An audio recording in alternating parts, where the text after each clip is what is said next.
Here's how to build this simple coal farm in Minecraft Bedrock Edition.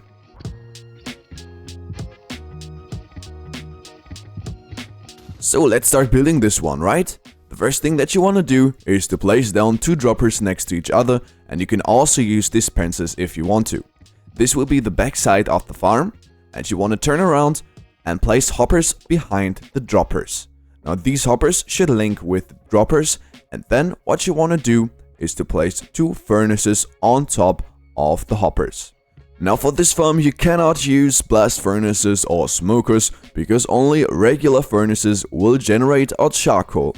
The next step that you want to do is to take some more hoppers and place 2 hoppers behind the furnaces. Again, they should link with the furnaces. Then you want to place 2 more hoppers on top of the furnaces, and they have to funnel into the furnaces from the top. Then you want to take some chests and you want to place a double chest on top of these hoppers. You want to go behind the entire thing and place another double chest on top of these 2 hoppers. Then finally you want to place 2 hoppers on top of this double chest. And our general hopper and chest setup is already finished and should be looking exactly like this.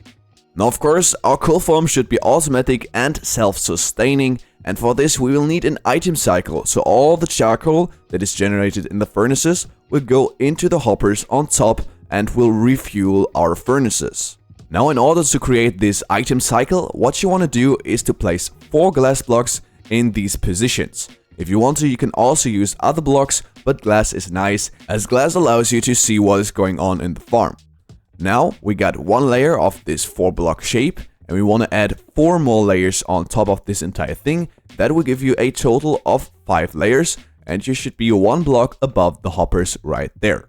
You also want to place 2 glass blocks in this position. You're gonna have to sneak in order to do this. So right here on top of the double chest, and also in this position and right there, so you have a square shape in the middle. Next up, we're gonna take 2 water buckets and place them right here and also right there, and the water should flow down and also to the side, so above the hoppers. Then you want to go into that water, dive down, and you want to place kelp all the way up, and you want to do this at both blocks. So we did this for the first one, and right here as well. You will need 10 kelp in order to do this. This is because this will create water source blocks, and we need water source blocks for our bubble elevators.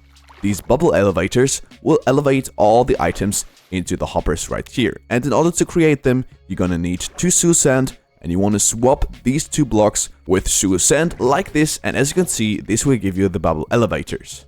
Lastly, in order to prevent items from shooting out of the farm, what you want to do is to create a roof on top of this thing, and you do this with slabs. First of all, you want to place slabs on top of these 8 glass blocks, and then also 4 in the middle, and this looks nice and tidy and will prevent all the items from flying out of the farm. Now water streams are set up and everything should be looking like this, but there is one final step to go before we can use the farm. Namely, we're gonna need a redstone system for the droppers, so all the charcoal that is generated will be automatically dropped into the water streams and recycled.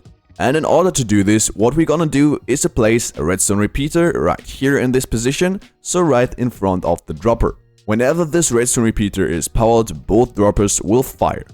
Next, you want to place a solid block behind the redstone repeater. This means no glass or no slabs, but a solid block.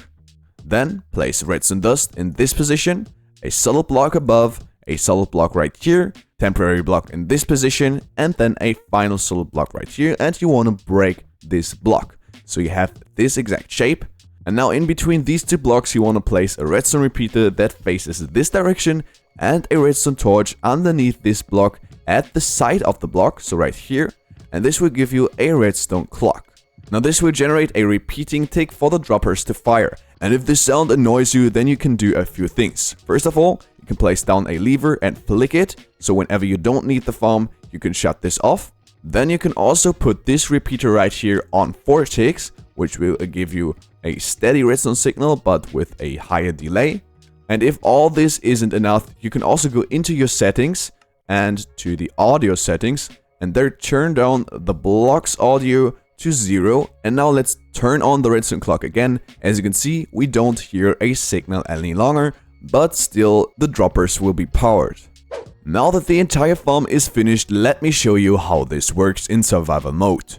First of all, you're gonna need 2 initial coal in order to start the farm, and you wanna place 1 coal into both of the furnaces like this. Then you're gonna take all the logs that you wanna convert into charcoal and put them in this double chest right here. As you can see, the furnaces light up and the farm starts generating your coal. At this point, if you haven't already done this, you want to turn on this redstone clock right here. And as you can see, this will cause all the charcoal that is generated in the farm to be shot out into the water streams and will be recycled into our furnaces like this. As you can see, there's already some charcoal built up. Now, after using this farm for a while, you can take out the charcoal either from this furnace slot right here, or from the double chest right there, or also from the hoppers. Basically whatever pleases you most, but you still want to make sure that you have at least 1 initial charcoal in both of the furnaces so the farm can continue working. By the way, there are some good wood farms and log farms out there that you can build to get all the logs you're gonna need, and I'm gonna have a video link to one of my farm designs in the video description. At this point, I hope this video helped you, and if it did, please don't forget to subscribe to this channel. I appreciate all your support, thanks for the support in the past, and then we'll see us again in the next video. See ya!